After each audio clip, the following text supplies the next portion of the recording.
Vatikan didatangi para peziarah untuk memberikan penghormatan kepada Paus Fransiskus. Bagaimana suasana di Vatikan saat ini? Bergabung Romo Padre Markus Kewuta, staf dikasterium untuk dialog lintas agama Tahta Suci Vatikan. Selamat malam Romo Markus. Baik, Romo Markus, nampaknya saya belum bisa mendengar suara Romo. Selamat malam Romo. Selamat malam. Baik, sudah. Oke. Terima kasih Romo sudah bergabung dengan CNN Indonesia malam hari ini. Romo, lapangan Santo Petrus menjadi titik berkumpul para peziarah.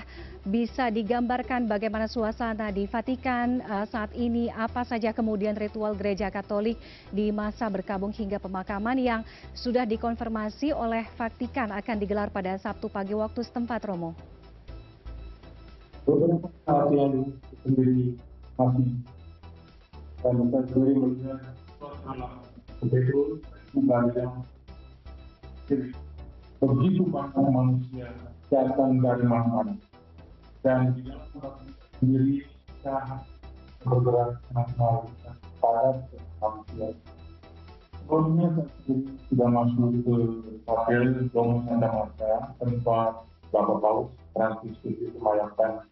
Jadi setelah meninggal kemarin, sepanjang malam beliau didoakan di dalam rumah kediaman dan disemayamkan tadi pagi di dalam kapel Domus Santa Marta, tempat beliau sedang merayakan berdoa setiap hari, dan di pula beliau disemayamkan sepanjang hari ini sampai di tengah malam. Dan kesempatan pertama berikan kepada orang-orang dalam, para kardinal, para uskup, para romo, dan para pegawai untuk memberikan penghormatan. Saya sendiri juga beberapa jam lalu dan sudah berdoa dan memberikan penghormatan terakhir.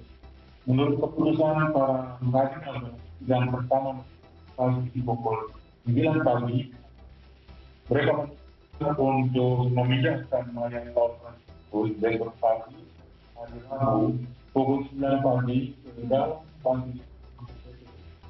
Dan inilah kesempatan diberikan kepada umat seluruhnya untuk bisa datang berdoa dan memberikan penghormatan. Baik. Dan tidak dibayangkan bahwa umat akan sangat banyak. Oleh karena itu, panjang dan security juga. Baik. Romo Markus, kita akan tahan dulu dialognya. Setelah jeda berikut ini, kita masih akan kembali berbincang bersama Romo Markus. Tetaplah bersama kami di CNN Indonesia Connected.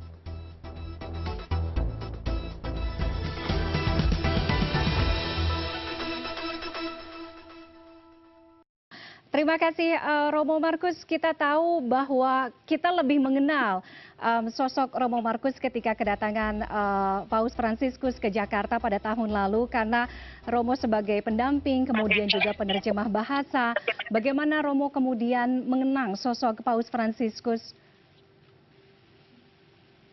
Saya memiliki kesempatan yang luar biasa untuk menjadi penerjemah beliau selama perjalanan ke Indonesia, dan beberapa hari di Indonesia saya mengalami suatu suasana yang sangat akrab dengan beliau. Sisi kemanusiaan beliau itu sangat kuat, bersahabat, bahkan lebih dari itu relasi bapak dan anak sangat saya alami waktu itu. Beliau selalu memberikan motivasi kepada saya, mengapresiasi kerja saya, memuji, mendukung, dan selalu mencari kedekatan dengan saya. Oleh karena itu, bekerja menerjemahkan bahasa ajaran beliau itu lebih dari suatu hal yang sebatas huruf, kata, kalimat, tetapi lebih juga ke dalam sebuah relasi yang lebih dalam gitu. Oke. Romo, mungkin bisa dibagikan juga kepada kami bagaimana kemudian waktu-waktu terakhir bersama Paus Fransiskus. Kita tahu bahwa Paus Fransiskus menderita sakit cukup berat, kemudian namun di perayaan Paskah kemarin kita sempat melihat sosok Paus Fransiskus. Mungkin bisa diceritakan kepada kami, Romo. Paus Fransiskus adalah seorang paus yang sangat mencintai umatnya dan tidak mau berpisah terlalu lama dari umatnya. Saya bisa bayangkan betapa beliau menderita ketika harus menjalankan perawatan selama 38 hari di Rumah Sakit Gemelli yang letaknya sekitar 3 kilometer di wilayah utara dari Vatikan. Setelah kembali ke Vatikan, diharuskan untuk beristirahat selama 2 bulan, tetapi dalam kurun waktu itu beliau sudah memberanikan diri untuk keluar dari tempat peristirahatan karena beliau rindu untuk bertemu dengan umatnya. Oleh karena itu beberapa kali beliau keluar walaupun dalam keadaan sakit dan duduk di atas kursi roda, dan berpuncak pada perayaan Paskah di mana beliau hadir kemudian muncul di balkon Basilika Santo Petrus, dan sepertinya beliau sudah mengalami krisis kesehatan yang sangat besar. Oleh karena itu beliau ingin hadir untuk bisa menyalami sebanyak mungkin umat dan dunia dalam upacara berkat Urbi et Orbi. Urbi artinya berkat untuk kalangan kota Roma dan Orbi untuk kalangan dunia. Oleh karena itu beliau sudah melihat kesempatan itu sebagai kesempatan yang paling baik untuk hadir dan mungkin sekaligus mengucapkan selamat tinggal. Oke, baik. Romo, di masa berkabung sampai dengan nanti hari Sabtu pagi, waktu setempat Paus Fransiskus rencananya akan dimakamkan, apakah nanti para peziarah yang hadir di sana juga diberikan waktu atau kesempatan untuk memberikan penghormatan terakhir dan juga berdoa di hadapan jenazah Paus Fransiskus? Saat ini mayat beliau masih disemayamkan di Kapel Domus Santa Marta, tempat kediaman beliau.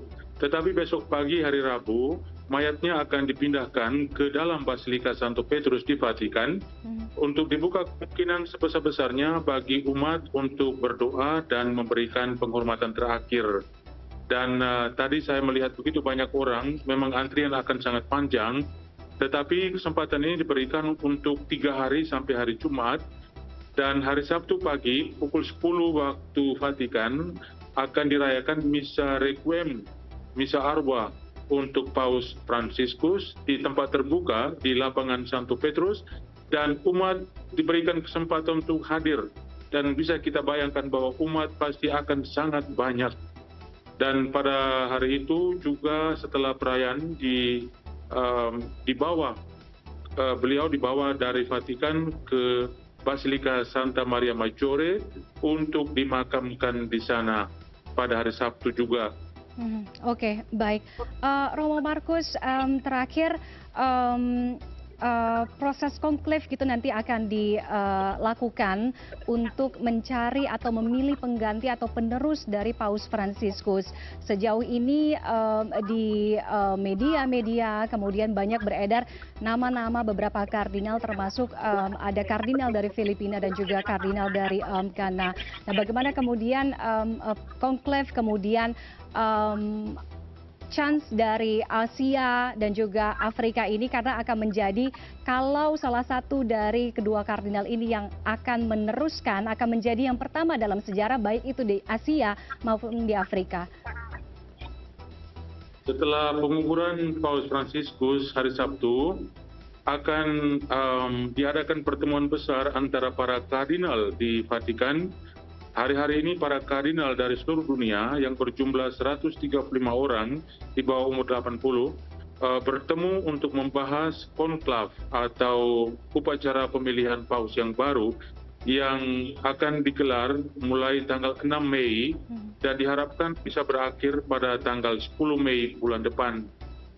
Kan siapa yang akan menjadi paus, semuanya ini tentu kita sebagai manusia bisa berspekulasi dan mengharapkan yang terbaik, tetapi konklav itu adalah suatu upacara pemilihan yang terjadi di belakang layar.